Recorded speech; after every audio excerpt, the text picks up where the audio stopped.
And today, in the future of everything, you know when we don't know something and we say, oh, I'll just Google it. It's something that we say every day on the regular without a second thought. But if you would have heard yourself saying that like 20 years ago, you probably would have thought it sounded crazy. Google is a weird word. And recently I was on a college campus and heard some students say, oh, I'll just GPT it. Yeah, you know where this is going. We are in the middle of an AI arms race that heats up more and more every day. And now Google is unveiling so many new AI features, your head's going to spin, all using one phrase over and over. Take a listen.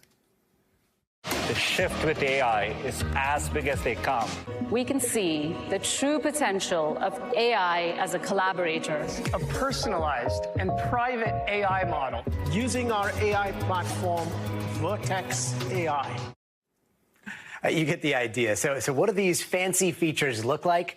There is an AI upgrade to Google Maps, a real-time weather and traffic conditions presented all in a 3D world, and then something called a universal translator in case you're watching a video in a language you don't understand. Check out what it looks like. What many college students don't realize is that knowing when to ask for help and then following through on using helpful resources is actually a hallmark of becoming a productive adult. Muchos universitarios no comprenden que saber cuándo pedir ayuda y usar recursos útiles es en realidad una clave para convertirse en un adulto productivo. But did you see her mouth was moving in the same way on the second video? All that shiny stuff does not come without a warning, though. In fact, there are some disclaimers all over the website for Google's chatbot Bard. The word experiment is the first thing you see at the top of the page. And one of the biggest differences between OpenAI and Google's Bard is that most people can't use GPT to search the internet in real time. GPT was cut off back in 2021. Bard, however, is fully dialed into the internet for everyone. With us now is Justin Burr. He's a technology expert from Google itself. Justin, welcome. Thanks so much for joining us. Welcome to the future of everything. A lot of people have been using GPT, and they're excited about finally having AI connected straight to the internet.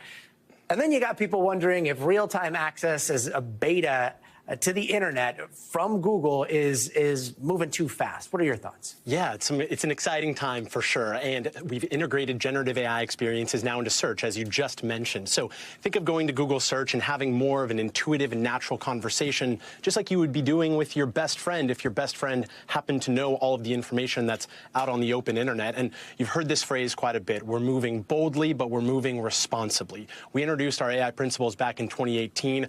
We've been slow playing a lot of this generative AI release into the public because we want to get it right. And so, yeah, things are moving quickly in the world of AI, but we're going slow and we're being responsible with how we do it. Another pretty interesting announcement is this idea of watermarking. This is a big deal because there's a lot of concern about knowing what is real and what is AI generated. What is watermarking and how are you guys building these safeguards? Yeah, we're going to do a watermark. We're also going to do with metadata as well, because as you mentioned, there can be a proliferation of misinformation, and we're building this generative AI content. And sometimes it's difficult to tell what's actually a real photo and what's been generated by AI. So we're going to have watermarking and we're going to have metadata attached to that generative AI content so that people can know what is real and what isn't, because we need to inform the public in that way. And I've been using Bard a lot. I've been using ChatGPT a lot to help kind of research things. So I got to say, we asked Bard about how AI will play into the controversy of several states accusing Google of antitrust practices. So I want to read you a part of the response from your AI chatbot, because I got to give it to you. It did not seem to hold back very much. It said, quote, AI could be used by Google to further its monopoly power in the tech industry, or it could be used to level the playing field and give smaller companies a chance to compete. Okay, so if those two scenarios are two ends of the spectrum, where do you think Google lands? Yeah, it's a good question, and thanks, Bard, for that. Well, Bard is an experiment, and it'll get better with time. But I do like that answer. I mean, it's balanced. It lets the individual kind of learn from what the information is being surfaced, and they can come up with their own takeaway. So it's not coming up with a very hard stance, and it's allowing the individual to do what they want with that information. Time for another question. Out of all these features, what's the new AI tool here that you think might be the next, like, Google verb? Yeah, it's a good question. I think the generative AI stuff in search is great. It's a great way to have a natural conversation with folks. I do think maybe with the Bard experience, it can be something, hey, just Bard it. But I also think that the generative AI stuff across all of our different products and workspace, across translation, it's going to be something that is proliferating across all the products to make it more helpful. So it might not become a verb, but it's definitely going to have a lot of benefit in your daily life. Okay, so just as we were doing that, sorry, had to do it one more time. Ask Bard, what are the dangers of connecting Bard to the internet in real time and beta testing to everyone? It gave me a few different answers here, but one was the potential for Bard to be used to spread misinformation and disinformation. I mean, what are the safeguards that are going into effect?